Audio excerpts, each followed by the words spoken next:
মোৰ এই ৰেকৰ্ডিংটা আপনাদেৰ গৌৰবকে পঠাও, চিন্তা কৰো, অলপ চিন্তা কৰো। গৌৰব গগৈ সাহেব অলপ টোপনিৰ পৰা উঠক। আমি কাৰ দুশ্মন নয়। গৌৰব গগৈ সাহেব ধৰুন যেতিয়া মৰিছে আপোনালোকৰ ওচৰত থাকিব। তেখেতৰ লগত মোৰ ইমান এটা ভাল ৰিলেশ্যন আছে, মোৰ দেউতাৰ লগত আছে। তেখেত মৰাৰ ওপৰত মই যে উভি উভি কান্দিছোঁ যিটো, এইটো ৰেকৰ্ডিং আপোনালোকৰ আছে, চাওক না অলপ। এইটো ড্ৰামা কৰিব পাৰিম নেকি? মনত কিছু আছে, মনত আঘাত হৈছে।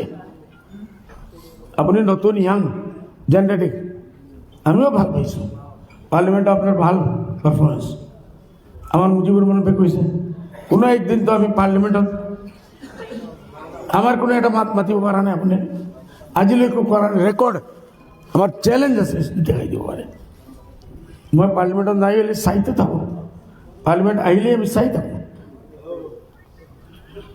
এইসব কথা আহক না, আমি চিন্তা করি। আর we are open without any পরামর্শ মই কৈ আছো।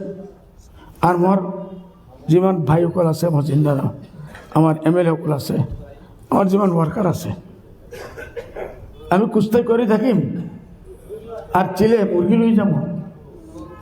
আমি দুজনে কুস্তি করে থাকিম, UDF আর কংগ্রেসে, আর চিলে হালুয়া লই যাব, মুরগি লই যাব। অলপ তো চিন্তা করো। তো মানিম না, আমি তো বান্দর নহয়। আমি লড়াই করেছি বান্দরে মিঠাই খাই যাব, আমি দুইজনে লড়াই করে চিলে খাই যাব, তো হব নালাগে।